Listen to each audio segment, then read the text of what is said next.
Punjabi radio USA ਸੁਣ ਰਹੇ ਸਾਰੇ ਸਰੋਤਿਆਂ ਨੂੰ ਬਲਵਿੰਦਰ ਕੌਰ ਵੱਲੋਂ ਪਿਆਰ ਭਰੀ ਸਤਿ ਸ਼੍ਰੀ ਅਕਾਲ। ਸਰੋਤਿਓ, ਪ੍ਰੋਗਰਾਮ ਖਬਰ ਤੇ ਨਜ਼ਰ ਪ੍ਰੋਗਰਾਮ ਦੇ ਵਿੱਚ ਸਾਡੇ ਨਾਲ ਹੋਣਗੇ ਬਲਤੇਜ ਪੰਨੋ ਜੀ ਪੰਜਾਬ ਤੋਂ।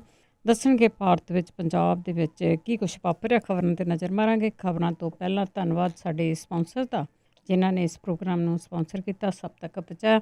ਖਾਲਸਾ ਇੰਸ਼ੋਰੈਂਸ ਏਜੰਸੀ ਸੈਨੋਜੇ 4082722500 ਹਰ ਇੱਕ ਤਰ੍ਹਾਂ ਦੀ ਇੰਸ਼ੋਰੈਂਸ ਕਰਦੇ ਨੇ। ਗੁਰਦੀਪ ਸਿੰਘ ਬਿਰਦੀ ਕਲੋਬਸ, ਸਤਨਾਮ ਸਿੰਘ ਸ਼ੇਰਗਿੱਲ ਸਲਮਾ, ਰਣਵੀਰ ਸਿੰਘ ਹਰਾਣਾ ਬੇਕਰਸਫੀਲਡ, ਮਨਜੀਤ ਸਿੰਘ ਦੀਵਾਨਾ ਫਰਜ਼ਨੋ, ਸੁਰਿੰਦਰ ਸਿੰਘ ਗਿੱਲ ਸਟਾਕਟਨ, ਸਰਬਜੀਤ ਸਿੰਘ ਪਲਵਿੰਦਰ ਕੌਰ ਡਰਲਿਕ, ਜਸਵਿੰਦਰ ਸਿੰਘ ਵਿਰਕ, ਗੁਰਮੀਤ ਕੌਰ ਹਿਊਸਟਨ। ਬਹੁਤ ਬਹੁਤ ਧੰਨਵਾਦ ਕਰਦੇ ਹਾਂ। ਪ੍ਰੋਗਰਾਮਾਂ ਨੂੰ ਸਪਾਂਸਰ ਕਰਦੇ ਹੋ, ਸਭ ਤੱਕ ਪਹੁੰਚਾਉਂਦੇ ਹੋ, ਜੁੜ ਚੁੱਕੇ ਨੇ।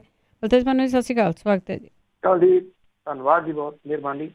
ਜੀ ਗੱਲ ਕਰਦੇ ਹਾਂ ਪੰਜਾਬ ਦੇ ਵਿੱਚ ਜਿਹੜੇ ਕੇਸ ਆ ਉਹ ਬੰਬਾਂ ਵਾਂਗ ਹੋ ਰਹੇ ਨੇ ਕਰੋਨਾ ਵਾਇਰਸ ਦੇ।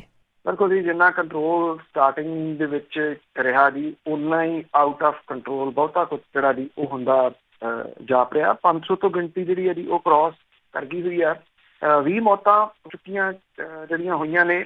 ਅਜੇ ਕੋਈ 3500 ਦੇ ਕਰੀਬ ਟੈਸਟ ਨੇ ਜਿਨ੍ਹਾਂ ਦੀ ਰਿਪੋਰਟ ਆਉਣੀ ਬਾਕੀ ਜਿਹੜੀ ਦੀ ਹੈ। 1 ਦਰਜਨ ਦੇ ਕਰੀਬ ਪਿੰਡ ਨੇ ਜਿਹੜੇ ਕਿ ਕੱਲ ਸੀਲ ਕਰ ਦਿੱਤੇ ਗਏ। ਲੁਧਿਆਣਾ, ਅੰਮ੍ਰਿਤਸਰ ਤੇ ਮੋਹਾਲੀ 24 ਘੰਟਿਆਂ ਦੇ ਵਿੱਚ ਤੁਸੀਂ ਕਹਿ ਲਓ ਕਿ ਬੰਬ ਵਾਂਗੂ ਜਿਹੜਾ ਜੀ ਉੱਥੇ ਚੱਲਣੇ ਸ਼ੁਰੂ ਹੋਏ ਆ। ਜ਼ਿਆਦਾ ਜਿਹੜੀ ਗਿਣਤੀ ਆ ਉਹ ਹਜ਼ੂਰ ਸਾਹਿਬ ਤੋਂ ਆਏ ਸ਼ਰਧਾਲੂ, ਕੋਟਾ ਤੋਂ ਆਏ ਜਿਹੜੇ ਸਟੂਡੈਂਟਸ ਨੇ ਉਹਨਾਂ ਦੀ ਜਿਹੜੀ ਜ਼ਿਆਦਾ ਹੈਗੀ ਆ। ਪਿਛਲੇ 2 ਦਿਨਾਂ ਦੇ ਵਿੱਚ 153 ਮਰੀਜ਼ ਜਿਹੜਾ ਜੀ ਉਹ ਸਾਹਮਣੇ ਆਉਣ ਤੋਂ ਬਾਅਦ ਸਿਹਤ ਵਿਭਾਗ ਦੇ ਵਾਸਤੇ ਵੀ ਜਿਹੜਾ ਜੀ ਉਹ ਮੁਸੀਬਤ ਖੜੀ ਹੋ ਗਈ ਆ। 24 ਜ਼ਿਲ੍ਹਿਆਂ ਦੇ ਵਿੱਚ 24 ਘੰਟਿਆਂ 'ਚ 119 ਮਾਮਲੇ ਜਿਹੜੇ ਜੀ ਉਹ ਸਾਹਮਣੇ ਆਏ ਹਨ। ਔਰ ਇਹ ਖਤਰਨਾਕ ਵਾਇਰਸ ਹੁਣ ਤੱਕ 21 ਜ਼ਿਲ੍ਹਿਆਂ ਤੱਕ ਜਿਹੜਾ ਜੀ ਉਹ ਪਹੁੰਚ ਗਿਆ। ਪਹਿਲਾਂ ਇਹਦੇ ਵਿੱਚੋਂ ਤਕਰੀਬਨ 4 ਜ਼ਿਲ੍ਹੇ ਜਿਹੜੇ ਜੀ ਉਹ ਗ੍ਰੀਨ ਜ਼ੋਨ ਦੇ ਵਿੱਚ ਸਨ ਜੀ। ਹਾਲਾਂਕਿ ਸਰਕਾਰ ਦੇ ਵੱਲੋਂ ਇਹ ਕਿਹਾ ਗਿਆ ਕਿ 21 ਦਿਨ ਜਿਹੜਾ ਜੀ ਇਹਨਾਂ ਨੂੰ ਇਕਾਂਤਵਾਸ ਦੇ ਵਿੱਚ ਭੇਜਿਆ ਜਾਊਗਾ। ਇਹ ਉਦੋਂ ਕਿਹਾ ਗਿਆ ਜਦੋਂ ਆ ਕੇ ਇੱਥੇ ਜਿਹੜੇ ਸ਼ਰਧਾਲੂ ਸੀਗੇ ਉਹ ਆਪੋ ਆਪਣੇ ਘਰਾਂ ਨੂੰ ਚਲੇ ਗਏ। ਮੁੜ ਕੇ ਉੱਥੋਂ ਜਿਹੜਾ ਜੀ ਉਹ ਫੜ ਕੇ ਲਿਆਂਦੇ, ਫਿਰ ਉਹਨਾਂ ਦੇ ਜਿਹੜੇ ਸੀਗੇ ਜੀ ਉਹ ਟੈਸਟ ਹੋਏ। ਜਲੰਧਰ ਦੇ ਵਿੱਚ 89 ਜਿਹੜੇ ਜੀ ਉਹ ਇਸ ਵੇਲੇ ਪੋਜ਼ੀਟਿਵ ਨੇ। ਮੋਹਾਲੀ ਉਹਦੇ ਐਨ ਪਿੱਛੇ 86, ਲੁਧਿਆਣੇ ਦੇ ਵਿੱਚ 77, ਪਟਿਆਲੇ ਦੇ ਵਿੱਚ 64, ਅੰਮ੍ਰਿਤਸਰ ਦੇ ਵਿੱਚ 64। ਅੰਮ੍ਰਿਤਸਰ ਪਹਿਲਾਂ ਬਹੁਤ ਬਚਿਆ ਜਿਹੜਾ ਜੀ ਉਹ ਰਿਹਾ ਸਟਾਰਟਿੰਗ। ਤਰਨਤਾਰਨ ਬਚਿਆ ਰਿਹਾ। ਪਠਾਨਕੋਟ ਦੇ ਵਿੱਚ 25, ਨਵਾਂ ਸ਼ਹਿਰ 'ਚ 23, ਤਰਨਤਾਰਨ 14, ਮਾਨਸਾ 13, ਕਪੂਰਥਲਾ 'ਚ 12। ਇੱਕ ਸਿਰਫ ਜਿਹੜਾ ਇੱਥੇ ਜਿਹੜਾ ਫਾਜ਼ਿਲਕਾ ਡਿਸਟ੍ਰਿਕਟ ਉਹ ਰਹਿ ਗਿਆ ਜਿਹਦੇ ਵਿੱਚ ਅਜੇ ਕੋਈ ਜਿਹੜਾ ਉਹ ਪੋਜ਼ੀਟਿਵ ਨਹੀਂ ਹੈਗਾ। ਨਹੀਂ ਤਾਂ ਅਦਰਵਾਈਜ਼ ਕੋਈ ਡਿਸਟ੍ਰਿਕਟ ਜਿਹੜਾ ਵੀ ਉਹ ਨਹੀਂ ਬਚਿਆ ਹੋਇਆ ਇਸ ਵੇਲੇ ਜਿੱਥੇ ਕਿ ਇਹ ਜਿਹੜੇ ਕਰੋਨਾ ਵਾਇਰਸ ਦੇ ਕੇਸ ਜਿਹੜੇ ਉਹ ਨਹੀਂ ਆਏ। ਹਜ਼ੂਰ ਸਾਹਿਬ ਤੋਂ ਜਿਹੜੇ ਆਉਣ ਵਾਲੇ ਸ਼ਰਧਾਲੂ ਨੇ ਜੀ ਉਹਨਾਂ ਦੇ ਅੱਗੇ ਬਹੁਤ ਸਾਰਿਆਂ ਦੀ ਰਿਪੋਰਟ ਜਿਹੜੀ ਉਹ ਬਾਕੀ ਆ। ਜਿਹੜੇ ਬੱਸਾਂ ਦੇ ਡਰਾਈਵਰ ਕੰਡਕਟਰ ਇਹਨਾਂ ਨੂੰ ਲੈਣ ਗਏ ਸੀਗੇ ਉਹਨਾਂ ਦੇ ਟੈਸਟ ਜਿਹੜੇ ਆ ਜੀ ਉਹ ਕਰਕੇ ਉਹਨਾਂ ਦੇ ਸੈਂਪਲ ਲੈ ਕੇ ਉਹਨਾਂ ਨੂੰ ਛੱਡਤਾ ਬਹੁਤਿਆਂ ਨੇ। ਔਰ ਉਹ ਪਿੰਡਾਂ ਦੇ ਵਿੱਚ ਆਮ ਤੁਰੇ ਫਿਰਦੇ, ਉਹ ਕਹਿੰਦੇ ਸੈਂਪਲ ਦਿੱਤਾ ਹੋਇਆ ਅਸੀਂ। ਹੁਣ ਇਹ ਜ਼ਰੂਰੀ ਨਹੀਂ ਗਾ ਕਿ ਸੈਂਪਲ ਜਿਹੜਾ ਜੀ ਉਹ ਪੋਜ਼ੀਟਿਵ ਆਵੇ, ਪਰ ਇਹ ਵੀ ਜ਼ਰੂਰੀ ਨਹੀਂ ਗਾ ਕਿ ਸੈਂਪਲ ਜਿਹੜਾ ਉਹ ਨੈਗੇਟਿਵ ਹੀ ਆਵੇ। ਇਸ ਕਰਕੇ ਜਿੱਥੋਂ ਤੱਕ ਇਹਤਿਆਤ ਦੀ ਗੱਲ ਹੈ ਜੀ, ਇਹਤਿਆਤ ਵਾਲਾ ਮਾਮਲਾ ਨਾ ਲੋਕ ਸਮਝ ਰਹੇ ਆ ਨਾ ਪ੍ਰਸ਼ਾਸਨ ਜਿਹੜਾ ਜੀ ਉਹ ਸਮਝ ਰਿਹਾ ਕਿ ਇਹਤਿਆਤ ਜਿਹੜੀ ਉਹ ਵਰਤਣੀ ਕਿਉਂ ਜ਼ਰੂਰੀ ਹੈ ਤੇ ਇਹ ਕਿਵੇਂ ਵਰਤੀ ਜਿਹੜੀ ਜਾ ਸਕਦੀ ਹੈ ਜਿਹੜੀ ਕਿ ਦੂਜਿਆਂ ਨੂੰ ਮੁਸੀਬਤ ਨਾ ਬਣੇ। ਇਹਤਿਆਤ ਹੁੰਦੀ ਤੇ ਪੰਜਾਬ ਦੇ 3 ਕਰੋੜ ਲੋਕ ਫਾਹੇ ਟੰਗੇ ਹੋਏ ਆ ਪਿਛਲੇ 1.25 ਮਹੀਨੇ ਤੋਂ। ਇੱਕ ਜਿਹੜੀ ਗਲਤੀ ਆ ਜਿਹੜੀ ਹੋੜ ਲੱਗ ਗਈ, ਇੱਕ ਕ੍ਰੈਡਿਟ ਕਿਹਨੂੰ ਜਾਂਦਾ, ਉਸ ਕ੍ਰੈਡਿਟ ਦੀ ਹੋੜ ਨੇ ਪੰਜਾਬ ਨੂੰ ਇਸ ਵੇਲੇ ਬਲਦੀ ਦੇ ਬੂਥੇ 'ਚ ਦਿੱਤਾ ਜੀ। ਤੇ ਅੱਗੇ ਗੱਲ ਕਰਦੇ ਹਾਂ ਜਿਹੜੇ ਸ਼ਰਧਾਲੂ ਵਾਪਸ ਆਏ ਆ ਉਹਨਾਂ ਨੂੰ ਹੁਣ ਕਿਹਾ ਜਾਂਦਾ ਕਿ ਉਹਨਾਂ ਨੂੰ ਕਰੋਨਾ ਹੈਗਾ, ਪੋਜ਼ੀਟਿਵ ਆ, ਪਰ ਉਹਨਾਂ ਨੂੰ ਲਾਗ ਕਿੱਥੋਂ ਲੱਗੀ ਹੈ? ਦੇਖੋ ਇਹ ਕਈ ਚੀਜ਼ਾਂ ਜਿਹੜੀਆਂ ਜੀ ਇਹਦੇ ਵਿੱਚ ਸ਼ਾਮਲ ਨੇ। ਇੱਕ ਤਾਂ ਉੱਥੇ ਇਹ ਠੀਕ ਹੈ ਇੱਕ ਕਮਰੇ ਇਹਨਾਂ ਨੂੰ ਹਜ਼ੂਰ ਸਾਹਿਬ ਜਿਹੜੇ ਜੀ ਉਹ ਸੈਪਰੇਟਲੀ ਦਿੱਤੇ ਹੋਏ ਸੀਗੇ, ਪਰ ਜਿੰਨਾ ਕਿ ਜਿਹੜਾ ਜੀ ਉਹ ਪਤਾ ਲੱਗ ਰਿਹਾ ਹੈ ਕਿ ਜਿਹੜੇ ਲੰਗਰ ਵਗੈਰਾ ਉੱਥੇ 500 ਜਾਣੇ ਨੂੰ ਜਿਹੜਾ ਜੀ ਉਹ ਲੰਗਰ ਛਕਾਇਆ ਜਾਂਦਾ ਸੀਗਾ। ਜਿਹੜੀਆਂ ਬੱਸਾਂ ਨੇ, ਜਿੱਥੋਂ ਤੱਕ ਬੱਸਾਂ ਦਾ ਪਤਾ ਲੱਗ ਰਿਹਾ ਹੈ ਕਿ ਰਸਤੇ ਦੇ ਵਿੱਚ ਬਹੁਤੇ ਥਾਵਾਂ ਦੇ ਉੱਤੇ ਬੱਸਾਂ ਨਹੀਂ ਰੁਕੀਆਂ, ਸਿਰਫ ਰੁਕੀਆਂ ਉੱਥੇ ਨੇ ਜਿੱਥੇ ਲੰਗਰ ਦਾ ਇੰਤਜ਼ਾਮ ਕੀਤਾ ਹੋਇਆ ਸੀਗਾ। ਪਰ ਉਹ ਵੀ ਪੈਕ ਕੀਤਾ ਹੋਇਆ ਸੀਗਾ, ਕਿਉਂਕਿ ਉੱਥੋਂ ਉਹਨਾਂ ਨੇ ਚੁੱਕ ਕੇ ਜਿਹੜੀਆਂ ਜੀ ਉਹ ਬੱਸਾਂ ਚੱਲ ਪਈਆਂ। ਜਿਹੜੇ ਇਹ ਕਿਹਾ ਜਾ ਰਿਹਾ ਜੀ ਕਿ ਇੰਦੌਰ ਦੇ ਉੱਤੇ ਸ਼ੱਕ ਹੈ ਬਹੁਤਾ, ਕਿ ਜਦੋਂ ਉੱਥੇ ਖੜੇ ਹੋਏ ਨੇ ਉੱਥੋਂ ਇਹ ਲਾਗ ਜਿਹੜੀ ਹੈ ਜੀ, ਇਹ ਨਹੀਂ ਹੈ ਕਿ ਕੋਈ ਲਾਗ ਉੱਡਦੀ ਫਿਰਦੀ ਜਿਹੜੀ ਜੀ ਉਹ ਬੱਸ ਦੇ ਵਿੱਚ ਆਉਣ ਵਾਲੀ ਹੈ। ਲੋਕ ਟਿਕਦੇ ਨਹੀਂਗੇ ਜੀ।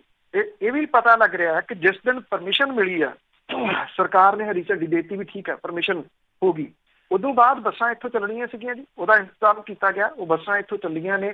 ਪਰਮਿਸ਼ਨ ਮਿਲਦਿਆਂ ਸਾਰ ਇਹਨਾਂ ਲੋਕਾਂ ਨੇ ਉੱਥੇ ਗੁਰਦੁਆਰੇ ਦੇ ਵਿੱਚ ਹੰਗਾਮਾ ਕੀਤਾ, ਪਰਮਿਸ਼ਨ ਮਿਲ ਗਈ ਸਾਨੂੰ ਜਾਣ ਦਿਓ। ਉੱਥੋਂ ਵਾਲੇ ਜਿਹੜੇ ਸੀਗੇ ਜੀ ਉਹ ਇਹ ਕਹਿੰਦੇ ਸੀਗੇ ਕਿ ਤੁਸੀਂ ਟਿਕ ਦਿਓ, ਜਿਹੜੀਆਂ ਬੱਸਾਂ ਆਉਂਦੀਆਂ ਨੇ ਉਹਨਾਂ ਦੇ ਉੱਤੇ ਤੁਹਾਨੂੰ ਪ੍ਰੋਪਰ ਭੇਜਿਆ ਜਾਊਗਾ, ਇਹ ਨਹੀਂ ਰੁਕੇਗੀ। ਇਹਨਾਂ ਨੇ ਆਪਣੀਆਂ ਟੈਕਸੀਆਂ ਜਿਹੜੀਆਂ ਸੀਗੀਆਂ ਉਹ ਮਹਿੰਗੀਆਂ ਕੀਤੀਆਂ, ਉਹ ਰੁਕਦੇ ਰੁਕਾਉਂਦੇ ਵੀ ਆਏ, ਪਬਲਿਕ ਪਲੇਸ ਦੇ ਉੱਤੇ ਜਿਹੜੇ ਖੜਦੇ ਆਏ, ਇਹ ਜ਼ਿਆਦਾ ਕੰਮ ਉਹਨਾਂ ਨੇ ਜਿਹੜਾ ਵੀ ਉਹ ਖਰਾਬ ਕੀਤਾ। ਇਹਨਾਂ ਨੂੰ ਪਰਮਿਟ ਕਿਵੇਂ ਇਸ਼ੂ ਹੋਏ, ਇਹ ਬਹੁਤ ਵੱਡੇ ਜਿਹੜਾ ਵੀ ਉਹ ਸਵਾਲ ਨੇ। ਪਰਮਿਟ ਦੀ ਕਾਪੀ ਮੇਰੇ ਕੋਲੇ ਆ ਜੀ, 7 ਸੀਟਰ ਗੱਡੀ ਹੈ, 8 ਬੰਦਿਆਂ ਦੇ ਬਹਿਣ ਦੀ ਜਿਹੜੀ ਹੈ ਜੀ ਉਹਦੇ ਵਿੱਚ ਪਰਮਿਸ਼ਨ ਦਿੱਤੀ। 7 ਸੀਟਰ ਗੱਡੀ ਨੂੰ 8 ਬੰਦਿਆਂ ਦੇ ਬਹਿਣ ਦੀ ਪਰਮਿਸ਼ਨ ਕਿਵੇਂ ਦੇ ਦਿੱਤੀ, ਇਹ ਆਪਣੇ ਆਪ 'ਚ ਵੱਡਾ ਸਵਾਲ ਹੈ। ਜਿਹੜੀਆਂ ਬੱਸਾਂ ਦੇ ਉੱਤੇ ਆਏ ਨੇ ਉਹਦੇ ਵਿੱਚ ਜਿਹੜਾ ਡਿਸਟੈਂਸ ਹੈ ਉਹਦਾ ਕੋਈ ਧਿਆਨ ਨਹੀਂ ਰੱਖਿਆ ਗਿਆ। ਬੱਸਾਂ ਤੂੜ ਕੇ ਲਿਆਂਦੀਆਂ ਗਈਆਂ ਜੀ, ਫੁੱਲ ਭਰ ਕੇ, 2 ਵਾਲੀ ਸੀਟ ਤੇ 2, 3 ਵਾਲੀ ਸੀਟ ਤੇ ਉੱਤੇ 3 ਜਿਹੜੇ ਦੀ ਉਹ ਲਿਆਂਦੇ ਗਏ। ਜਿਹੜੇ ਜਥੇਦਾਰ ਅਕਾਲ ਤਖਤ ਦੇ ਨੇ ਉਹ ਇਹ ਕਹਿੰਦੇ ਆ ਕਿ ਜਿਹੜਾ ਜੀ ਇਹ ਇੱਕ ਸ਼ੱਕੀ ਆ ਮਾਮਲਾ ਸਾਰਾ, ਤੇ ਉੱਥੋਂ ਜਦੋਂ ਇਹ ਠੀਕ ਤੁਰੇ ਉਹ ਕਹਿੰਦੇ ਵੀ ਉੱਥੇ ਜਿਹੜੇ ਉਹ ਲੰਗਰ ਵਾਲੇ ਬਾਬੇ ਨੇ ਉਹਨਾਂ ਨੇ ਵੀਡੀਓ ਪਾਈ ਹੈ ਜੀ, ਉਹ ਕਹਿੰਦੇ ਅਸੀਂ ਇੱਥੇ 3 ਟੈਸਟ ਜਿਹੜੇ ਆ ਉਹ ਕਰਵਾਏ ਆ ਤੇ ਉਹ ਨੈਗੇਟਿਵ ਆਏ ਆ। ਇੱਥੇ ਅਕਾਲ ਤਖਤ ਦੇ ਜਥੇਦਾਰ ਟੋਟਲੀ ਜਿਹੜਾ ਜੀ ਉਹ ਤੁਸੀਂ ਕਹਿ ਲਓ ਕਿ ਲੈਕ ਆਫ ਕਮਿਊਨੀਕੇਸ਼ਨ ਜਿਹੜਾ ਜੀ, ਮਤਲਬ ਕਿ ਤੁਸੀਂ ਸੁਣੀ ਸੁਣਾਈ ਗੱਲ ਜਿਹੜੀ ਉਹਨੂੰ ਅੱਗੇ ਕਹਿ ਦਿੱਤਾ ਕਿ ਨੈਗੇਟਿਵ ਆਏ ਆ ਟੈਸਟ। ਜਿਹੜੇ ਨੈਗੇਟਿਵ ਕਿਹੜੇ ਟੈਸਟ ਆਏ ਆ? ਕਰੋਨਾ ਵਾਇਰਸ ਦੇ ਟੈਸਟ ਤਾਂ ਹੋਏ ਨਹੀਂ ਉੱਥੇ। ਉਹ ਮੈਡੀਕਲ ਟੈਸਟ ਜਿਹੜੇ ਨੇ, ਮੈਡੀਕਲ ਟੈਸਟ ਦੇ ਵਿੱਚ ਕੀ ਆ, ਥਰਮਾਮੀਟਰ ਦੇ ਨਾਲ ਟੈਂਪਰੇਚਰ ਜਿਹੜਾ ਜੀ ਉਹ ਚੈੱਕ ਕਰਨਾ, ਉਹਨੂੰ ਤੁਸੀਂ ਨੈਗੇਟਿਵ ਕਿਵੇਂ ਕਹੀ ਜਾਂਦੇ ਹੋ? ਉਹ ਤਾਂ ਇਹਦੀ ਜਿਹੜਾ ਜੀ ਪਤਾ ਲੱਗਿਆ ਕਿ ਜਿਹੜੇ ਇਹ ਲੋਕ ਸਨ ਇਹਨਾਂ ਕੋਲ ਪੈਰਾਸੀਟਾਮੋਲ ਦੀਆਂ ਗੋਲੀਆਂ ਸੀਗੀਆਂ, ਰਸਤੇ 'ਚ ਵੀ ਖਾਧੀਆਂ ਨੇ, ਉਤਰਨ ਤੋਂ ਪਹਿਲਾਂ ਵੀ ਇਹਨਾਂ ਨੂੰ ਕਿਹਾ ਗਿਆ ਕਿ ਉਹਨਾਂ ਜਿਹੜੀਆਂ ਜੀ ਉਹ ਖਾ ਲੈਣ ਵੀ, ਤਾਂ ਕਿ ਟੈਂਪਰੇਚਰ ਸ਼ੋ ਨਾ ਹੋਵੇ ਵੀ ਅਸੀਂ ਨਾਲ ਦੀ ਨਾਲ ਨਿਕਲ ਜਾਈਏ, ਫਿਰ ਸਾਨੂੰ ਕੋਈ ਰੱਖੇ ਨਾ।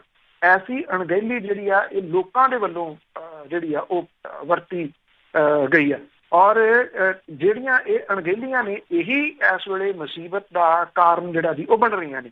ਹੁਣ ਇੱਥੇ ਜਿਹੜੇ ਇਹ ਐਕਚੁਅਲੀ ਅਸਲ ਦੇ ਵਿੱਚ ਜਿਹੜੀ ਸਮੱਸਿਆ ਹੈ ਜੀ ਉਹ ਹੈ ਜਿਹੜੀ ਕ੍ਰੈਡਿਟ ਵਾਰ ਹੈ। ਹਰਸਿਮਰਤ ਕੌਰ ਬਾਦਲ ਵੀ ਕਹਿੰਦੇ ਸੀ ਕਿ ਬੱਸਾਂ ਦਾ ਇੰਤਜ਼ਾਮ ਤਾਂ ਅਸੀਂ ਕੀਤਾ ਸੀਗਾ। ਜੇ ਬੱਸਾਂ ਦਾ ਇੰਤਜ਼ਾਮ ਉਹਨਾਂ ਨੇ ਕੀਤਾ ਤੇ ਉਹਨਾਂ ਨੇ ਕੀ ਸੋਸ਼ਲ ਡਿਸਟੈਂਸ ਜਿਹੜਾ ਉਹਦਾ ਧਿਆਨ ਰੱਖਿਆ? PRTC ਸਰਕਾਰ ਦੀਆਂ ਬੱਸਾਂ ਅਸੀਂ ਭੇਜੀਆਂ, ਕੀ PRTC ਦੀਆਂ ਬੱਸਾਂ ਦੇ ਵਿੱਚ ਜਿਹੜਾ ਸੋਸ਼ਲ ਡਿਸਟੈਂਸ ਸੀ ਉਹਦਾ ਕੋਈ ਧਿਆਨ ਰੱਖਿਆ ਗਿਆ? ਨਹੀਂ ਧਿਆਨ ਰੱਖਿਆ ਗਿਆ ਕਿਸੇ ਦੇ ਵਿੱਚ ਵੀ। ਤੀਸਰੀ ਜਿਹੜੇ ਪਰਮਿਸ਼ਨ ਮਿਲੀ ਆ ਜਿਹੜੇ ਟੈਕਸੀਆਂ ਨੂੰ, ਉਹ ਪਰਮਿਸ਼ਨ ਜਿਹੜੀ ਆ ਜੀ ਉਹ ਆਪਣੇ ਆਪ ਦੇ ਵਿੱਚ ਇੱਕ ਵੱਡਾ ਭੇਦ ਜਿਹੜਾ ਵੀ ਹੈ। ਇਹਨੂੰ ਕੁਝ ਲੋਕ ਜਿਹੜਾ ਜੀ ਉਹ ਧਰਮ ਦਾ ਮਾਮਲਾ ਬਣਾਉਣ ਦੀ ਕੋਸ਼ਿਸ਼ ਜਿਹੜੀ ਕਰ ਰਿਹਾ, ਇਹਨੂੰ ਤਬਲੀਗੀ ਸਮਾਜ ਦੇ ਵਾਂਗੂ ਉਸ ਪਾਸੇ ਜੋੜਨ ਦੀ ਕੋਸ਼ਿਸ਼ ਕਰ ਰਿਹਾ। ਧਰਮ ਦਾ ਮਾਮਲਾ ਇਹ ਕਿਵੇਂ ਹੋ ਸਕਦਾ ਜੀ? ਇਹ ਸਮਝ ਤੋਂ ਜਿਹੜੀ ਉਹ ਪਰੇ ਵਾਲੀ ਗੱਲ ਆ। ਇਹ ਲੋਕਾਂ ਦੇ ਵੱਲੋਂ ਜਿਹੜੀਆਂ ਕੀਤੀਆਂ ਗਈਆਂ ਗਲਤੀਆਂ ਨੇ ਉਹਦੇ ਨਾਲ ਸਿੱਧਾ ਜਿਹੜਾ ਜੀ ਉਹ ਜੁੜਦਾ ਇਹ ਮਾਮਲਾ ਹੈ। ਇਹ ਠੀਕ ਹੈ ਕਿ ਉੱਥੇ ਜਿਹੜੇ ਇਹ ਅਪਸੈਟ ਹੋ ਗਏ ਸੀਗੇ ਬੈਠਣ ਦੇ ਵਾਸਤੇ ਕਿ ਅਸੀਂ ਇੱਥੇ ਕਿਵੇਂ ਹੋਰ ਬੈਠਾਂਗੇ, ਜਦੋਂ 23 ਨੂੰ ਪਰਮਿਸ਼ਨ ਮਿਲੀ ਆ ਤੇ ਉਦੋਂ ਬਾਅਦ ਇਹਨਾਂ ਨੇ ਜਿਹੜੀਆਂ ਭਾਜੜਾਂ ਉੱਥੇ ਪਾਈਆਂ ਨੇ, ਭੱਜੇ ਨੇ ਟੈਕਸੀਆਂ ਲੈ ਕੇ, ਜਿਹੜੀਆਂ ਟੈਂਪੋ ਟਰੈਵਲਰਸ ਨੇ ਜੀ ਉਹ ਲੈ ਕੇ 70 ਹਜ਼ਾਰ ਰੁਪਈਆ ਦੇ ਕੇ ਆਏ ਨੇ। ਉਹਦੇ ਵਿੱਚ ਜਿਹੜੇ ਆਉਣ ਵਾਲਿਆਂ ਦੇ ਵਿੱਚ ਸਾਰੇ ਸਿਰਫ ਹਜ਼ੂਰ ਸਾਹਿਬ ਗਏ ਹੋਏ ਲੋਕ ਸ਼ਾਮਲ ਨਹੀਂ ਗਏ, ਉਹਦੇ ਵਿੱਚ ਜਿਹੜੀ ਕੰਬਾਈਨਾਂ ਵਾਲੇ ਜਾਂਦੇ ਉਹ ਵੀ ਸ਼ਾਮਲ ਨੇ, ਉਹਦੇ ਵਿੱਚ ਜਿਹੜੇ ਬਿਜ਼ਨਸ ਵਾਲੇ ਜਾਂਦੇ ਆ, ਜਿਹੜੇ ਬਿਜ਼ਨਸ ਕਰਦੇ ਆ ਉਹ ਵੀ ਲੋਕ ਜਿਹੜੇ ਜੀ ਸ਼ਾਮਲ ਨੇ ਉਹਨਾਂ ਦੇ ਵਿੱਚ। ਹੁਣ ਕਿਹਦੇ ਤੋਂ ਲਾਗ ਜਿਹੜੀ ਆ ਜੀ ਉਹ ਲੱਗੀ ਆ, ਇਹ ਅਜੇ ਭੇਦ ਆ। ਹਾਂ, ਇੰਨਾ ਜ਼ਰੂਰ ਹੈ ਕਿ ਐਵੇਂ ਧੱਕੇ ਦੇ ਨਾਲ ਹੀ ਜਿਹੜਾ ਜੀ ਉਹਨੂੰ ਪਾਈ ਜਾਣਾ ਕਿ ਸਾਡੇ ਉੱਤੇ ਅਟੈਕ ਜਿਹੜਾ ਜੀ ਹੋ ਗਿਆ। ਇਹ ਕਿਸੇ ਧਰਮ ਦੇ ਉੱਤੇ ਅਟੈਕ ਕਿਵੇਂ ਕਿਹਾ ਜਾ ਸਕਦਾ ਜੀ? ਇਹ ਲੋਕਾਂ ਦੀ ਗਲਤੀ ਹੈ ਜਿਹੜੇ ਇਹ ਆਏ ਨੇ, ਜਿਨ੍ਹਾਂ ਨੇ ਕਿ ਛੋਟੀਆਂ ਗੱਲਾਂ ਦਾ ਧਿਆਨ ਨਹੀਂ ਰੱਖਿਆ। ਹਾਂ, ਸਰਕਾਰਾਂ ਦੀਆਂ ਗਲਤੀਆਂ ਇਹ ਨੇ ਕਿ ਜੇ ਉੱਥੋਂ ਪਰਮਿਸ਼ਨ ਹੋ ਗਈ ਸੀ ਤਾਂ ਉੱਥੇ ਮਹਾਰਾਸ਼ਟਰ ਦੀ ਸਰਕਾਰ ਦੇ ਨਾਲ ਜਦੋਂ ਗੱਲ ਕਰਕੇ ਲਿਆ ਰਹੇ ਆ ਤੇ ਉੱਥੋਂ ਇਹਨਾਂ ਦੇ ਪ੍ਰੋਪਰ ਜਿਹੜਾ ਟੈਸਟ ਸੀਗਾ ਕਰੋਨਾ ਵਾਇਰਸ ਦੇ ਜਿਹੜੇ ਟੈਸਟ ਸੀਗੇ ਉਹ ਕਰਵਾ ਕੇ ਤੁਰਦੇ ਤੇ ਕਹਾਣੀ ਇੱਥੋਂ ਤੱਕ ਜਿਹੜੀ ਵੀ ਖਰਾਬ ਨਾ ਹੁੰਦੀ ਜੀ। ਤੇ ਅੱਗੇ ਗੱਲ ਕਰਦੇ ਹਾਂ ਮਜ਼ਦੂਰ ਦਿਵਸ ਦੀ। ਭਾਰਤ ਦੇ ਵਿੱਚ ਅੱਜ ਮਜ਼ਦੂਰ ਦਿਵਸ ਹੈ ਤੇ ਮਜ਼ਦੂਰ ਆਪਣੇ ਘਰਾਂ ਨੂੰ ਜਾਣ ਨੂੰ ਕਾਹਲੇ। ਸਾਡੀ 1 ਤਰੀਕ ਜਿਹੜੀ ਹੈ ਜੀ 1 ਮਈ ਮਜ਼ਦੂਰ ਦਿਵਸ ਦੇ ਤੌਰ ਦੇ ਉੱਤੇ ਮਨਾਇਆ ਜਾਂਦਾ। ਇੱਥੇ ਮਜ਼ਦੂਰਾਂ ਦੇ ਕੀ ਹਾਲਾਤ ਨੇ ਉਹ ਤਾਂ ਦੱਸਣ ਦੀ ਜਿਹੜਾ ਜੀ ਉਹ ਲੋੜ ਹੀ ਨਹੀਂ। ਤਰੀਕੇ ਦਾ ਸ਼ੋਸ਼ਣ ਜਿਹੜਾ ਉਹ ਹੁੰਦਾ ਇੱਥੇ। ਪਰ ਇਹ ਇਸ ਤਰ੍ਹਾਂ ਹੈ ਕਿ ਇਤਿਹਾਸ ਦੇ ਵਿੱਚ ਜਿਵੇਂ ਕੁਝ ਦਿਨ ਉਸ ਤਰ੍ਹਾਂ ਦੇ ਹੁੰਦੇ ਆ। ਅੱਜ ਇਹ ਮਹਾਂਮਾਰੀ ਦੀ ਵਜ੍ਹਾ ਕਰਕੇ ਜਿਹੜਾ ਵਿਅਕਤੀ ਸਭ ਤੋਂ ਵੱਧ ਦੁਖੀ ਹੈ ਜੀ ਉਹ ਮਜ਼ਦੂਰ ਹੈ, ਜਿਹੜਾ ਰੋਜ਼ ਕਮਾ ਕੇ ਖਾਣ ਵਾਲਾ। ਜਿਹੜੇ 1.5 ਲੱਖ ਸਨਅਤਾਂ ਨੇ ਲੁਧਿਆਣੇ ਦੇ ਵਿੱਚ, ਔਰ ਇਹਦੇ ਵਿੱਚ ਕੰਮ ਕਰਨ ਵਾਲਿਆਂ ਦੀ ਗਿਣਤੀ 15 ਲੱਖ ਹੈ। ਜਿਹੜੇ ਪ੍ਰਵਾਸੀ ਮਜ਼ਦੂਰ ਨੇ ਜਿਹੜੇ ਜਿਨ੍ਹਾਂ ਦੇ ਜਿੱਥੇ ਇਹ ਕੰਮ ਕਰਦੇ ਆ 1.5 ਲੱਖ ਸਨਅਤ ਦੇ ਵਿੱਚ, ਔਰ ਇਹਨਾਂ ਦੇ ਵਿੱਚ 5 ਲੱਖ ਦੀ ਆਬਾਦੀ ਜਿਹੜੀ ਆ ਤਨਖਾਹ ਦੇ ਉੱਤੇ ਤੇ 10 ਲੱਖ ਜਿਹੜਾ ਜੀ ਉਹ ਦਿਹਾੜੀ ਵਾਲਾ ਮਜ਼ਦੂਰ ਹੈ। 8 ਘੰਟੇ ਕੰਮ ਕਰਕੇ ਜਿਹੜਾ ਜੀ ਕਮਾਉਣ ਵਾਲੇ ਜਿਹੜੇ ਨੇ ਜੀ ਉਹ ਅੱਜ 750 ਰੁਪਈਆ ਕਮਾਉਣ ਵਾਲੇ ਉਹ ਮੰਗਤਿਆਂ ਵਰਗੇ ਹਾਲਾਤ ਉਹਨਾਂ ਦੇ ਜਿਹੜੇ ਜੀ ਉਹ ਹੋਏ ਪਏ ਆ। ਚਾਹੇ ਉਹ ਲੁਧਿਆਣਾ ਹੈ, ਚਾਹੇ ਉਹ ਪਟਿਆਲਾ ਹੈ, ਚਾਹੇ ਉਹ ਜਲੰਧਰ ਹੈ, ਇੱਥੇ ਜਿਹੜੇ ਮਜ਼ਦੂਰ ਨੇ ਉਹ ਅੱਜ ਇਸ ਗੱਲ ਦੇ ਵਾਸਤੇ ਲਿੰਲੜੀਆਂ ਕੱਢ ਰਹੇ ਆ ਕਿ ਸਾਨੂੰ ਸਾਡੇ ਰਾਜਾਂ ਦੇ ਵਿੱਚ ਜਾਣ ਦੀ ਪਰਮਿਸ਼ਨ ਜਿਹੜੀ ਦਿੱਤੀ ਜਾਵੇ। ਉਹ ਇਹ ਕਹਿੰਦੇ ਆ ਕਿ ਇਹ ਪਰਮਿਸ਼ਨ ਜਿਹੜੀ ਸਾਨੂੰ ਤੁਰੰਤ ਮਿਲੇ ਤਾਂ ਕਿ ਅਸੀਂ ਇੱਥੋਂ ਕਿਹੜਾ ਟਾਈਮ ਹੋਵੇ ਨਿਕਲ ਜਾਈਏ। ਇਹ ਵੱਡੀ ਗਿਣਤੀ ਦੇ ਵਿੱਚ ਦਫ਼ਤਰਾਂ ਦੇ ਬਾਹਰ ਵੀ ਜਿਹੜਾ ਜੀ ਉਹ ਬੈਠੇ ਆ ਜਾ ਕੇ, ਕਿਉਂਕਿ ਸਰਕਾਰ ਨੇ ਕੀਤਾ ਜਿਹੜਾ ਸਟੈਂਡਰਡ ਆਪਰੇਟਿੰਗ ਪ੍ਰੋਸੀਜਰ ਆ ਉਹਦੇ ਰਾਹੀਂ ਵੀ ਜਿਹੜੇ ਆਪਣੇ ਪਿੱਤਰੀ ਰਾਜਾਂ ਵੱਲ ਜਾਣੇ ਚਾਹੁੰਦੇ ਆ ਅਸੀਂ ਉਹਨਾਂ ਨੂੰ ਪਾਸ ਜਿਹੜੇ ਆ ਜੀ ਉਹ ਦੇਵਾਂਗੇ। SOP ਉਹਨੂੰ ਕਹਿੰਦੇ ਆ ਜੀ। ਅੱਛਾ, ਇਹ ਜਿਹੜੀ SOP ਹੈ ਇਹ ਅਪਲਾਈ ਕਰਨਾ ਪੈਂਦਾ ਜੀ ਔਨਲਾਈਨ ਜਾ ਕੇ। ਹੁਣ ਇਹ ਵਿਚਾਰੇ ਮਜ਼ਦੂਰ ਅਨਪੜ੍ਹ ਨੇ ਜੀ, ਉਹ ਕਿੱਥੋਂ ਜਿਹੜੇ ਵੀ ਸਮਾਰਟਫੋਨ ਲਿਆਉਣਗੇ ਤੇ ਉਹਦੇ ਉੱਤੇ ਉਹ ਆਪਣੇ ਆਪ ਨੂੰ ਲੌਗਇਨ ਕਰਕੇ ਅਪਲਾਈ ਕਰਨਗੇ ਤੇ ਫਿਰ ਕਹਿੰਦੇ ਜੀ ਜਿਹੜੀ ਪ੍ਰਕਿਰਿਆ 48 ਘੰਟਿਆਂ ਦੇ ਵਿੱਚ ਡਿਪਟੀ ਕਮਿਸ਼ਨਰ ਜਿਹੜਾ ਜੀ ਉਹ ਉਹਨਾਂ ਨੂੰ ਇੱਕ ਜਾਰੀ ਕਰੂਗਾ ਜੀ E-ਪਾਸ, ਤੇ ਉਹ ਜਿਹੜਾ ਜੀ ਦਿਖਾ ਕੇ ਫਿਰ ਜਾ ਸਕਦੇ ਆ। ਮਤਲਬ ਕਿ ਉਹਨੂੰ ਇੰਨਾ ਕੁ ਕੰਪਲੀਕੇਟਡ ਜਿਹੜਾ ਜੀ ਉਹ ਬਣਾ ਦਿੱਤਾ ਗਿਆ ਕਿ ਉਹ ਉਹਨਾਂ ਵਿਚਾਰਿਆਂ ਨੂੰ ਇਹੀ ਨਹੀਂ ਪਤਾ ਲੱਗ ਰਿਹਾ ਕਿ ਉਹ ਕਰਨ ਤੇ ਕੀ ਕਰਨ।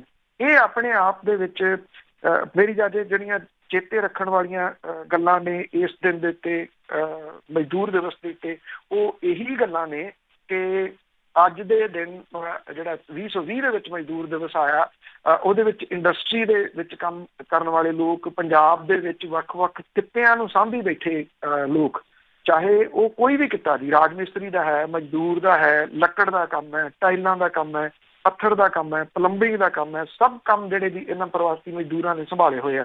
ਪਰ ਅੱਜ ਉਹ ਇਹ ਵੀ ਆਪਣੇ ਆਪ ਦੇ ਵਿੱਚ ਹੈ ਕਿ ਸਰਕਾਰਾਂ ਦੱਸਣ 'ਚ ਅਸਫਲ ਰਹੀਆਂ ਨੇ ਜਾਂ ਉਹਨਾਂ ਨੂੰ ਸੰਭਾਲਣ 'ਚ ਅਸਫਲ ਰਹੀਆਂ ਨੇ ਕਿ ਕਮ ਸੇ ਕਮ ਜੇ ਉਹਨਾਂ ਨੂੰ ਰਾਸ਼ਨ ਵਗੈਰਾ ਪਹੁੰਚਦਾ ਰਹਿੰਦਾ ਤੇ ਇਹਨਾਂ ਲੋਕਾਂ ਨੇ ਨਹੀਂ ਸੀ ਜਾਣਾ। ਇਹ ਤੰਗ ਹੋਏ ਇੱਥੋਂ ਜਿਹੜਾ ਜੀ ਉਹ ਨਿਕਲ ਰਹੇ ਆ ਤੇ ਉਹ ਕਹਿੰਦੇ ਸਾਡੇ ਕੋਲ ਜੋ ਕੁਛ ਹੈਗਾ ਅਸੀਂ ਖਾ ਪੀ ਬੈਠੇ। ਸ਼ੁਰੂਆਤੀ ਦਿਨਾਂ ਦੇ ਵਿੱਚ ਕੁਛ ਜਿਹੜਾ ਜੀ ਰਾਸ਼ਨ ਵਗੈਰਾ ਮਿਲਦਾ ਰਿਹਾ, ਹੁਣ ਜਿਹੜਾ ਜੀ ਜਦੋਂ ਉਹ ਬਾਹਰ ਨਿਕਲਦੇ ਆ ਤੇ ਕੁੱਟ ਪੈਂਦੀ ਆ, ਅੰਦਰ ਰਹਿੰਦੇ ਆ ਤੇ ਭੁੱਖ ਜਿਹੜੀ ਹੈ ਜੀ ਉਹ ਪੈਂਦੀ ਆ। ਇਸ ਕਰਕੇ ਉਹ ਜਾਣਾ ਚਾਹੁੰਦੇ ਨੇ ਆਪਣੇ ਰਾਜਾਂ ਦੇ ਵਿੱਚ ਮਜ਼ਦੂਰ ਦਿਵਸ ਦੇ ਉੱਤੇ, ਮਤਲਬ ਕਿ ਮਜ਼ਦੂਰ ਜਿਹੜੇ ਉੱਥੋਂ ਨਿਕਲ ਜਾਣਾ ਚਾਹੁੰਦੇ। ਜੀ ਬਿਲਕੁਲ, ਹਰ ਕੋਈ ਦੁੱਖ ਦੇ ਵੇਲੇ ਘਰ ਹੀ ਜਾਣਾ ਚਾਹੁੰਦਾ ਹੈ। ਤੇ ਅੱਗੇ ਗੱਲ ਕਰਦੇ ਹਾਂ ਪੰਜਾਬ ਦੇ ਨਸ਼ੇੜੀਆਂ ਦੀ, ਉਹ ਵੀ ਬਿਪਤਾ ਬਣੀ ਹੋਈ ਆ ਉਹਨਾਂ ਦੇ ਉੱਤੇ। ਜਿਹੜੀ ਇਹ ਵਰਕਰਾਂ ਦੀ, ਓਟ ਵਰਕਰਾਂ ਦੀ ਹੜਤਾਲ ਆ, ਉਹ ਬਹੁਤ ਹੀ ਜ਼ਿਆਦਾ ਹੀ ਬਿਪਤਾ ਹੈ। ਬਿਲਕੁਲ ਜੀ, ਐਕਚੁਅਲੀ ਇਹ ਨਸ਼ਾ ਛੱਡਣ ਦੇ ਵਾਸਤੇ ਇਸ ਵੇਲੇ 4,10,000 ਲੋਕ ਨੇ ਜੀ ਜਿਹੜੇ ਪੰਜਾਬ ਦੇ ਵਿੱਚ ਓਟ ਕਲੀਨਿਕ ਨੇ ਸਰਕਾਰੀ ਤੌਰ ਦੇ ਉੱਤੇ, ਇੱਥੋਂ ਗੋਲੀਆਂ ਲੈ ਰਹੇ ਆ ਜੀ। ਉਹਨੂੰ ਦਵਾਈ ਕਹਿੰਦੇ ਆ, ਦਵਾਈ ਤਾਂ ਨਹੀਂ, ਇਹ ਨਸ਼ੇ ਦੀਆਂ ਗੋਲੀਆਂ ਨੇ। ਨਸ਼ੇ ਦੀ ਘਾਟ, ਨਸ਼ਾ ਤਾਂ ਨਹੀਂ ਹੋ ਸਕਦਾ, ਪਰ ਇਹ ਕੀਤਾ ਇਹੀ ਜਾ ਰਿਹਾ ਵੀ ਜ਼ਬਾਨ ਥੱਲੇ ਰੱਖੋ ਗੋਲੀ ਤੇ ਚਲੋ। ਪੰਜਾਬ ਸਰਕਾਰ ਦੇ 181 ਓਟ ਕੇਂਦਰਾਂ ਦੇ ਨਾਲ ਜੁੜੇ ਹੋਏ 2.25 ਲੱਖ ਲੋਕ ਨੇ ਜਿਨ੍ਹਾਂ ਨੂੰ ਅਗਲੇ ਦਿਨਾਂ ਦੇ ਵਿੱਚ ਵੱਡੀਆਂ ਸਮੱਸਿਆਵਾਂ ਦੇ ਨਾਲ ਜੂਝਣਾ ਜਿਹੜਾ ਜੀ ਉਹ ਪੈ ਸਕਦਾ ਹੈ। ਓਟ ਸੈਂਟਰਾਂ ਦੇ ਵਿੱਚ ਉਹਨਾਂ ਨੂੰ ਦਵਾਈ ਦੇਣ ਵਾਲੇ ਪੰਜਾਬ ਭਰ ਦੇ ਜਿਹੜੇ ਸੈਂਕੜੇ ਮੁਲਾਜ਼ਮ ਨੇ, ਉਹਨਾਂ ਨੇ ਆਪਣੀਆਂ ਮੰਗਾਂ ਦੀ ਪੂਰਤੀ ਨਾ ਹੋਣ ਕਰਕੇ 4 ਮਈ ਤੋਂ ਅਣਮਿੱਥੇ ਸਮੇਂ ਦੇ ਵਾਸਤੇ ਹੜਤਾਲ ਦੇ ਉੱਤੇ ਜਾਣ ਦਾ ਐਲਾਨ ਕੀਤਾ ਜੀ। ਔਰ ਜੇ ਇਹ ਮਸਲਾ ਹੱਲ ਨਹੀਂ ਹੁੰਦਾ ਤਾਂ ਅਗਲੇ ਦਿਨਾਂ ਦੇ ਵਿੱਚ ਜਿਹੜੇ ਨਸ਼ੇੜੀ ਨੇ ਉਹਨਾਂ ਦੇ ਵਾਸਤੇ ਤਾਂ ਵੱਡੀ ਮੁਸ਼ਕਲ ਬਣ ਜਾਣੀ ਹੈ। ਹੜਤਾਲ ਦਾ ਇਹ ਐਲਾਨ ਡਰੱਗ ਡੀ ਐਡਿਕਸ਼ਨ ਤੇ ਰੀਹੈਬਿਲਿਟੇਸ਼ਨ ਸੈਂਟਰ ਜਿਹੜੇ ਨੇ ਉਹਨਾਂ ਦੇ ਮੁਲਾਜ਼ਮਾਂ ਦੀ ਯੂਨੀਅਨਾਂ ਦੇ ਜਿਹੜੇ ਉਹਨੇ ਕੀਤਾ ਜੀ। ਉਹਨਾਂ ਨੇ ਕਹਿਣਾ ਕਿ 5 ਸਾਲਾਂ ਤੋਂ ਇਹਨਾਂ ਸੈਂਟਰਾਂ ਦੇ ਵਿੱਚ ਵੱਖ-ਵੱਖ ਅਹੁਦਿਆਂ ਦੇ ਉੱਤੇ ਕੰਮ ਕਰ ਰਹੇ ਪੰਜਾਬ ਭਰ ਦੇ ਸੈਂਕੜੇ ਮੁਲਾਜ਼ਮ ਜਿਹੜੇ ਨੇ ਉਹ ਆਪਣੀਆਂ ਮੰਗਾਂ ਦੇ ਵਾਸਤੇ ਦੇਰ ਤੋਂ ਜੱਦੋਜਹਿਦ ਕਰਦੇ ਆ ਰਿਹਾ, ਪਰ ਸਰਕਾਰ ਉਹਨਾਂ ਦੀਆਂ ਮੰਗਾਂ ਦੇ ਉੱਤੇ ਧਿਆਨ ਨਹੀਂ ਦੇ ਰਹੀ।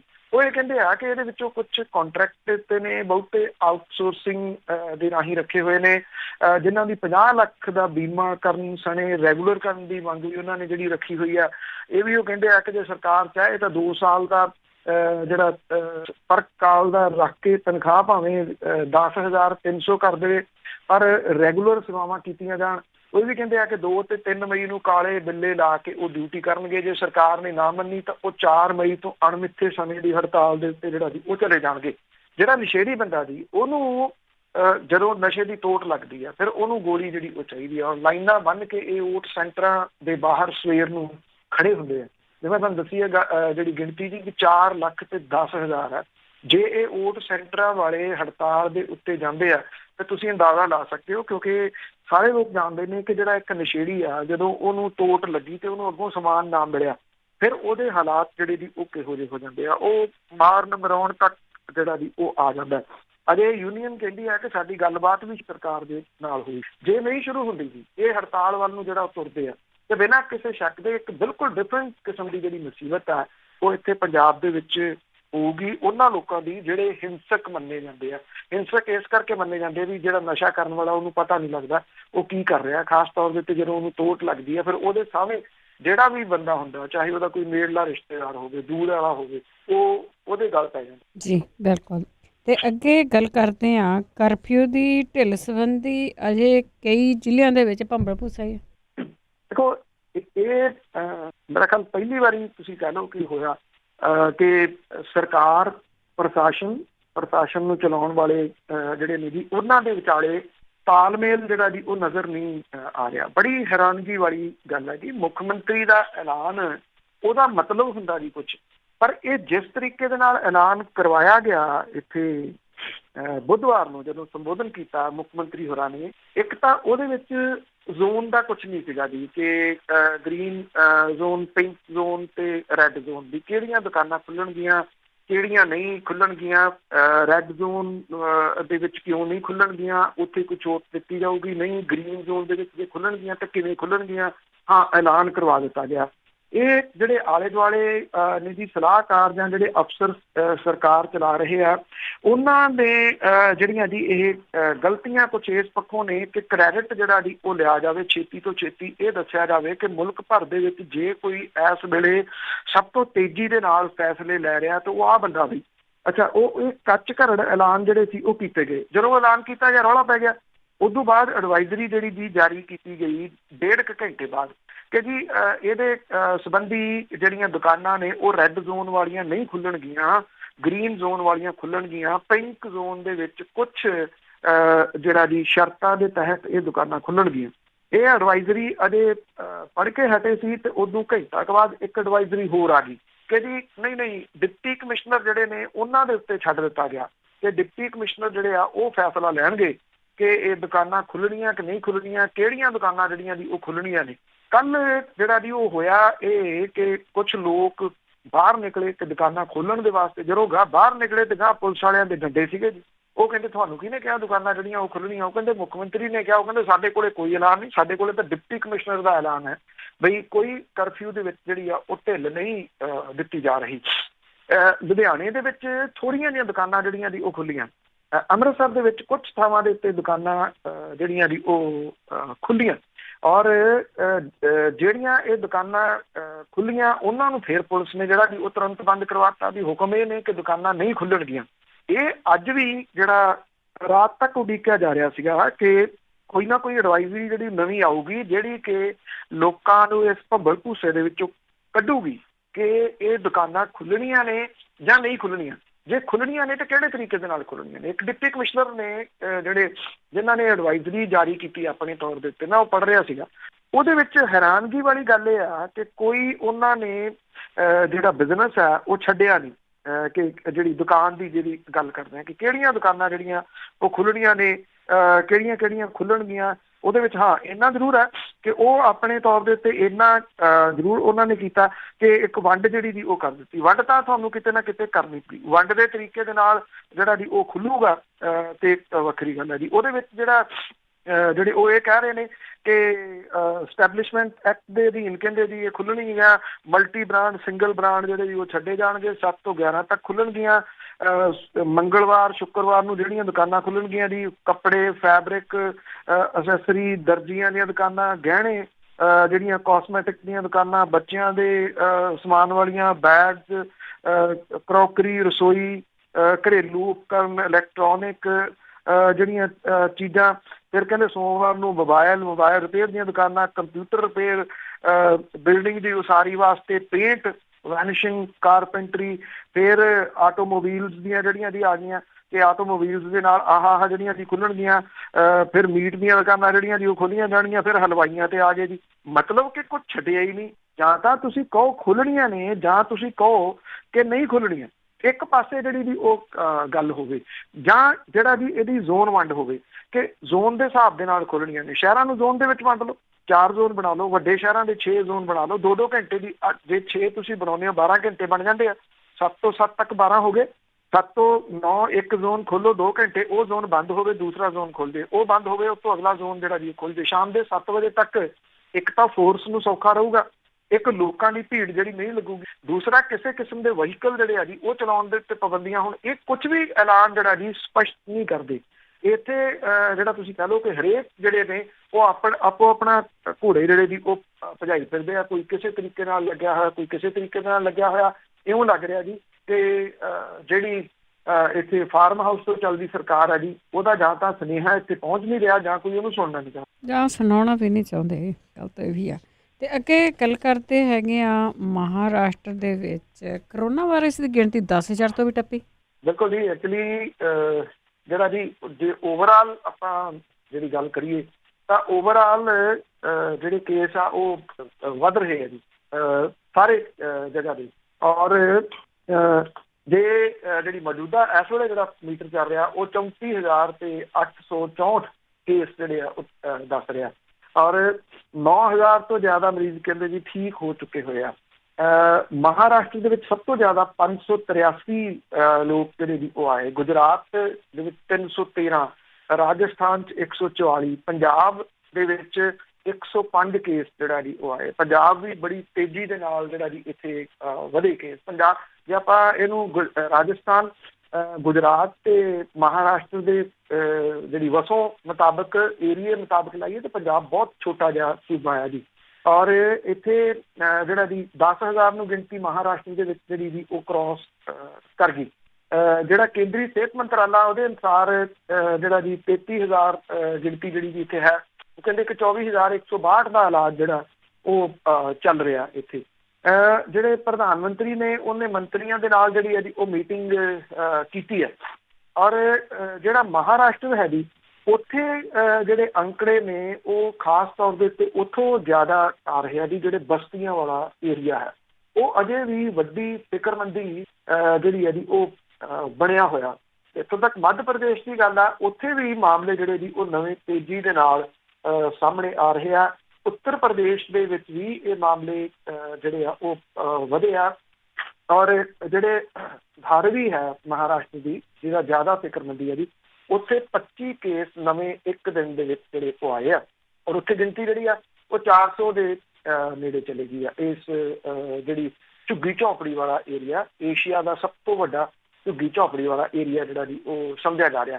ਹੁਣ ਜਿਹੜੀਆਂ ਸਰਕਾਰਾਂ ਨੇ ਉਹ ਮਹਾਰਾਸ਼ਟਰ ਸਰਕਾਰ ਨੇ ਦੂਜੇ ਰਾਜਾਂ ਦੇ ਵਿੱਚ ਫਸੇ ਜਿਹੜੇ ਆਪਣੇ ਮਜ਼ਦੂਰ ਨੇ ਉਹਨਾਂ ਨੂੰ ਵਾਪਸ ਲਿਆਉਣ ਦੀ ਤਿਆਰੀ ਜਿਹੜੀ ਕੀਤੀ ਹੈ। ਇਹ ਕਿਹਾ ਕਿ 10,000 ਬੱਸਾਂ ਜਿਹੜੀਆਂ ਜੀ ਉਹ ਭੇਜੀਆਂ ਜਾਣਗੀਆਂ। ਜਿਹੜਾ ਪੰਜਾਬ ਆ ਜੀ ਉਹ ਕਹਿੰਦਾ ਅਸੀਂ ਸੂਬਿਆਂ ਨੂੰ ਜਿਹੜੇ ਵਾਪਸ ਭੇਜਣ ਦੇ ਵਾਸਤੇ ਤਿਆਰ ਹਾਂ। ਹੁਣ ਇਹ ਸੂਬੇ ਇਹ ਵੀ ਕਹਿ ਰਿਹਾ ਕਿ ਬੱਸਾਂ ਦੇ ਵਿੱਚ ਇਹ ਕੰਟਰੋਲ ਨਹੀਂ ਹੋ ਰਿਹਾ, ਸਪੈਸ਼ਲ ਟ੍ਰੇਨ ਜਿਹੜੀਆਂ ਨੇ ਉਹ ਚਲਾਈਆਂ ਜਾਣ ਔਰ ਇਹਨਾਂ ਟ੍ਰੇਨ ਦੇ ਰਾਹੀਂ ਇਹਨਾਂ ਮਜ਼ਦੂਰਾਂ ਨੂੰ ਜਿਹੜਾ ਜੀ ਉਹਨਾਂ ਦੇ ਸੂਬਿਆਂ ਦੇ ਵਿੱਚ ਭੇਜਿਆ ਜਾਵੇ। ਜਦੋਂ ਇਹ ਜਿਹੜੇ ਮਰੀਜ਼ ਨੇ ਜੀ ਮਾਫ਼ ਕਰਨਾ ਜਿਹੜੇ ਮਜ਼ਦੂਰ ਨੇ ਉਹ ਇੱਕ ਦੂਜੇ ਦੇ ਸੂਬਿਆਂ ਦੇ ਵਿੱਚ ਭੇਜੇ ਜਾਣਗੇ, ਜਾਂ ਜਿਹੜੇ ਪੈਦਲ ਹੀ ਜਿਹੜਾ ਜੀ ਉਹ ਚੱਲ ਪਏ ਹੋਏ ਆ, ਜਾਂ ਜਿਵੇਂ ਮੈਂ ਤੁਹਾਨੂੰ ਪਹਿਲਾਂ ਪੰਜਾਬ ਦਾ ਦੱਸਿਆ ਕਿ ਕਿਵੇਂ ਉਹ ਤਿਆਰ ਬੈਠੇ ਨੇ ਜਾਣ ਦੇ ਵਾਸਤੇ, ਜਦੋਂ ਇਹ ਜਾਂਦੇ ਆ ਇਹਦੇ ਨਾਲ ਆਦਾਨ ਪ੍ਰਦਾਨ ਜਿਹੜਾ ਜੀ ਉਹ ਕਿਹੋ ਜਿਹਾ ਰਹੂਗਾ ਇਹਨਾਂ ਕੇਸਾਂ ਦਾ ਖਾਸ ਤੌਰ ਦੇ ਉੱਤੇ। ਇਹ ਆਪਣੇ ਆਪ ਦੇ ਵਿੱਚ ਬਹੁਤ ਵੱਡਾ ਜਿਹੜਾ ਜੀ ਉਹ ਸਵਾਲ ਰਹੂਗਾ ਸਿਕਿਉਰਿਟੀ ਪੁਆਇੰਟ ਆਫ ਵਿਊ ਤੋਂ ਵੀ ਔਰ ਇਸ ਮਹਾਮਾਰੀ ਦੇ ਪੁਆਇੰਟ ਆਫ ਵਿਊ ਤੋਂ ਵੀ।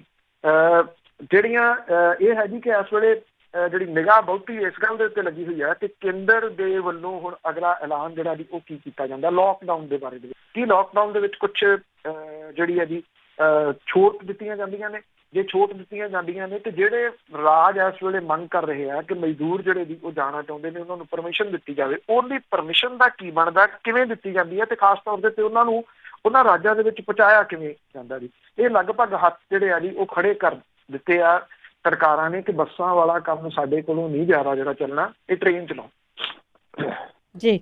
ਤੇ ਅੱਗੇ ਗੱਲ ਕਰਦੇ ਆ, ਦੋ ਫਿਲਮੀ ਕਲਾਕਾਰ ਆ ਜਿਹੜੇ ਅੱਗੜ ਪਿੱਛੜ ਉਹ ਚਲੇ ਗਏ ਆ, ਉਹਨਾਂ ਦੀ ਮੌਤ ਤੋਂ ਬਾਅਦ ਕੈਂਸਰ ਦੀ ਚਰਚਾ ਛਿੜੀ ਹੈ।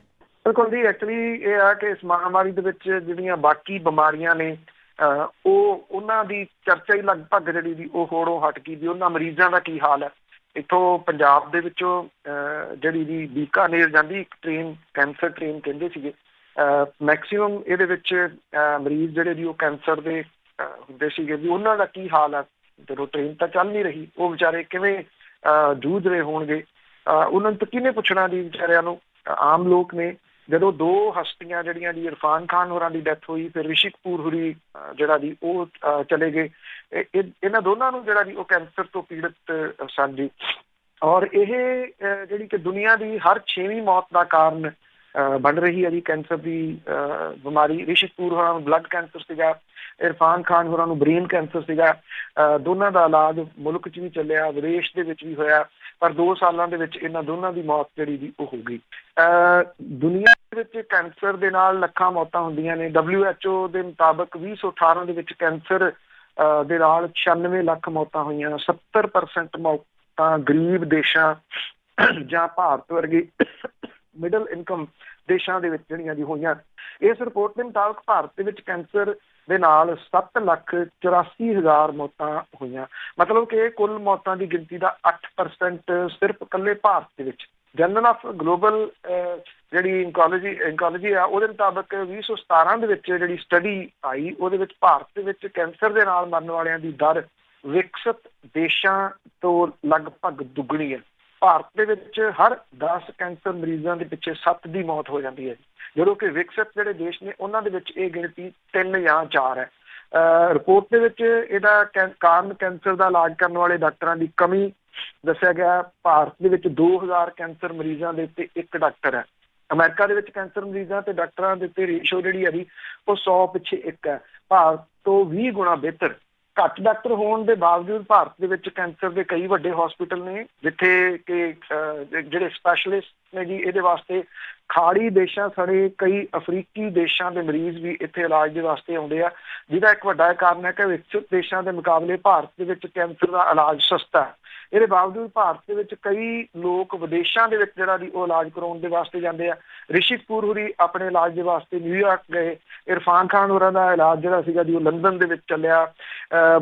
ਬਾਲੀਵੁੱਡ ਦੇ ਵਿੱਚ ਜਿਹੜੀ ਲੰਬੀ ਲਿਸਟ ਹੈ, ਸੋਨਾਲੀ ਬੇਂਦਰੇ, ਮਨੀਸ਼ਾ ਕੋਇਰਾਲਾ, ਕ੍ਰਿਕਟਰ ਯੁਵਰਾਜ ਸਿੰਘ ਵਰਗੇ ਜਿਹੜੇ ਜੀ ਸਿਤਾਰੇ ਇਹ ਵੀ ਸ਼ਾਮਲ ਹੈ, ਜਿਨ੍ਹਾਂ ਦਾ ਇਲਾਜ ਅਮਰੀਕਾ ਦੇ ਕੈਂਸਰ ਹਸਪੀਟਲਾਂ ਦੇ ਵਿੱਚੋਂ ਹੋਇਆ। ਐਕਸਪਰਟ ਇਹ ਮੰਨਦੇ ਆ ਕਿ ਕੈਂਸਰ ਦੇ ਇਲਾਜ ਦੇ ਵਿੱਚ ਭਾਰਤ ਵਿਕਸਿਤ ਦੇਸ਼ਾਂ ਤੋਂ ਪਿੱਛੇ ਨਹੀਂ ਗਾ, ਪਰ ਜਦੋਂ ਲੋਕਾਂ ਦੇ ਕੋਲੇ ਪੈਸਾ ਹੁੰਦਾ ਤਾਂ ਉਹ ਬਿਹਤਰ ਜਿਹੜਾ ਦੀ ਉਹ ਇਲਾਜ ਦੇ ਵਾਸਤੇ ਲੱਭਦੇ ਆ ਔਰ ਤਾਂ ਕਰਕੇ ਉਹ ਵਿਦੇਸ਼ਾਂ ਵੱਲ ਨੂੰ ਜਿਹੜਾ ਉਹ ਜਾਂਦੇ ਆ।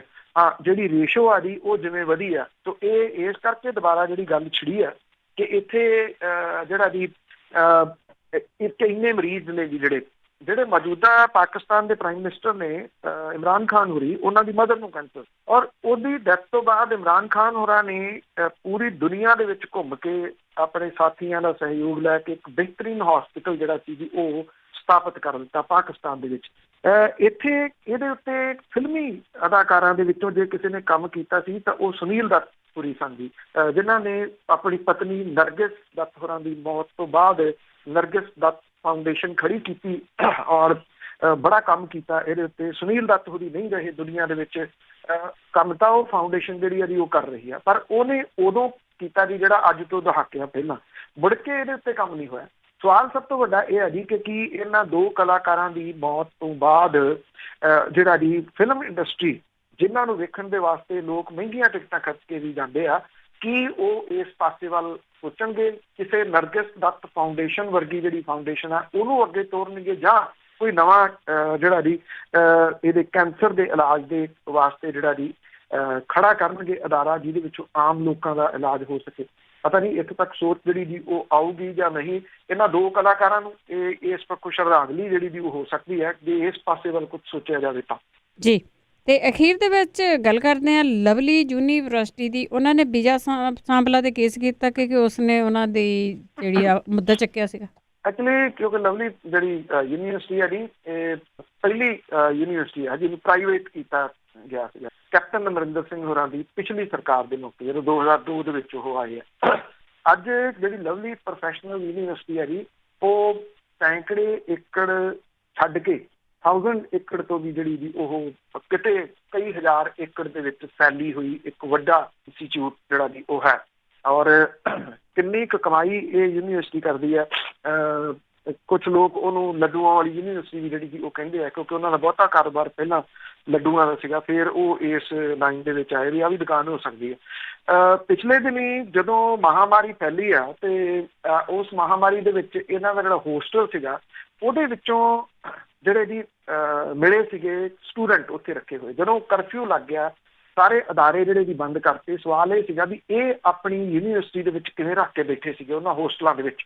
ਪਤਾ ਪੋਜ਼ਿਟਿਵ ਆ ਗਏ ਜਿਹੜੇ ਸਟੂਡੈਂਟ, ਤੇ ਉਦੋਂ ਬਾਅਦ ਜਿਹੜਾ ਜੀ ਉੱਥੇ ਜਿਸ ਤਰੀਕੇ ਨਾਲ ਇਹਦੀ ਤਲਾਸ਼ੀ ਹੋਈ, ਪਹਿਲਾਂ ਜਿਹੜੇ ਹੇਠਲੇ ਅਫਸਰ ਸੀ ਉਹਨਾਂ ਤੋਂ ਮੋੜ ਦਿੱਤਾ ਗਿਆ। ਤੁਹਾਡੀ ਹਿੰਮਤ ਕਿੱਦਾਂ ਪਈ? ਇਹ ਵੀ ਦੱਸਿਆ ਜਾਂਦਾ ਕਿ CMO ਸਿੱਧੀ ਗੱਲ ਹੋ ਗਈ, ਮਤਲਬ ਕਿ ਚੀਫ ਮਿਨਿਸਟਰ ਆਫਿਸ ਦੇ ਤੁਹਾਡੇ ਬੰਦੇ ਤੰਗ ਕਰਨ ਜਿਹੜਾ ਜੀ ਉਹ ਆਏ ਆ ਤੇ ਉਹਨਾਂ ਨੂੰ ਮੋੜ ਦਿੱਤਾ ਗਿਆ। ਅਗਲੇ ਦਿਨ ਲਾਮ ਲਸ਼ਕਰ ਜ਼ਰੂਰ ਵੱਡਾ ਹੋ ਕੇ ਜਿਹੜਾ ਜੀ ਉਹ ਗਿਆ, ਤੇ ਜਦੋਂ ਇਹ ਗਿਆ ਜੀ ਫਿਰ ਉੱਥੋਂ ਇਹ ਖਾਲੀ ਕਰਵਾਇਆ ਗਿਆ। ਹੋ ਗਿਆ ਖਾਲੀ ਨਹੀਂ ਹੋ ਗਿਆ, ਜਿਹੜੀਆਂ ਇਹ ਆਉਣ ਵਾਲੀਆਂ ਖਬਰਾਂ ਨੇ ਕਿਸੇ ਨੇ ਜਾ ਕੇ ਤੱਕਿਆ ਨਹੀਂ, ਕਿਉਂਕਿ ਅੰਦਰ ਜਾ ਕੇ ਤਾਂ ਕੋਈ ਦੇਖ ਨਹੀਂ ਸਕਦਾ ਜੀ, ਆਪਣੇ ਤਰੀਕੇ ਨਾਲ ਬਿਲਕੁਲ ਵੀ ਨਹੀਂ ਦੇਖਿਆ ਜਿਹੜਾ ਜੀ ਉਹ ਜਾ ਸਕਦਾ। ਇਹਦੇ ਸੰਬੰਧੀ ਸਾਬਕਾ ਮੰਤਰੀ ਜਿਹੜੇ ਨੇ, ਸਾਬਕਾ ਮੈਂਬਰ ਪਾਰਲੀਮੈਂਟ ਹੈ ਵਿਜੇ ਸਾਂਪਲਾ ਤੇ ਉਹਨਾਂ ਦੇ ਬੇਟੇ, ਤੇ ਉਹਨਾਂ ਨੇ ਯੂਨੀਵਰਸਿਟੀ ਦੇ ਖਿਲਾਫ, ਉਹ ਕਹਿੰਦੇ ਜੀ ਸਾਡੀ ਯੂਨੀਵਰਸਿਟੀ ਦੇ ਖਿਲਾਫ ਇਹਨਾਂ ਨੇ ਬਿਆਨਬਾਜ਼ੀ ਜਿਹੜੀ ਹੈ ਜੀ ਉਹ ਕੀਤੀ ਹੈ। ਔਰ ਉਹਨਾਂ ਨੇ ਸੋਸ਼ਲ ਮੀਡੀਆ ਦੇ ਉੱਤੇ ਇਹ ਕਿਹਾ ਕਿ ਇਹ ਯੂਨੀਵਰਸਿਟੀ ਦੀ ਤੁਲਨਾ ਕਹਿੰਦੇ ਜੀ ਤਬਲੀਗੀ ਜਮਾਤ ਦੇ ਨਾਲ ਕਰ ਦਿੱਤੀ, ਔਰ ਝੂਠੀਆਂ ਖਬਰਾਂ ਦੇ ਕੇ ਕਹਿੰਦੇ ਸਟੂਡੈਂਟ ਤੇ ਸਟਾਫ ਨੂੰ ਮਾਨਸਿਕ ਰੂਪ ਦੇ ਵਿੱਚ ਪਰੇਸ਼ਾਨ ਕੀਤਾ, ਜਿਹਦੇ ਕਰਕੇ ਇਹਨਾਂ ਨੇ ਜਿਹੜਾ ਐਡੀਸ਼ਨਲ ਰਜਿਸਟਰਾਰ ਹੈ ਉਹਨੇ ਫਗਵਾੜੇ ਦੀ ਅਦਾਲਤ ਦੇ ਵਿੱਚ ਵਿਜੇ ਸਾਂਪਲਾ, ਉਹਨਾਂ ਦੇ ਬੇਟੇ ਤੇ ਉਹਨਾਂ ਦੇ ਸਮਰਥਕਾਂ ਦੇ ਉੱਤੇ ਯੂਨੀਵਰਸਿਟੀ ਦੇ ਖਿਲਾਫ ਬਿਆਨਬਾਜ਼ੀ ਕਰਨ ਦੇ ਉੱਤੇ ਰੋਕ ਲਾਉਣ ਦੀ ਮੰਗ ਜਿਹੜੀ ਹੈ ਜੀ ਉਹ ਕੀਤੀ ਹੈ। ਇੱਕ ਨੋਟਿਸ ਜਿਹੜਾ ਜੀ ਵਿਜੇ ਸਾਂਪਲਾ ਤੇ ਬਾਕੀਆਂ ਨੂੰ ਜਾਰੀ ਕੀਤਾ ਗਿਆ। 13 ਮਈ ਨੂੰ ਇਹਦੀ ਸੁਣਵਾਈ ਜਿਹੜੀ ਹੈ ਜੀ ਉਹ ਰੱਖੀ ਗਈ ਹੈ।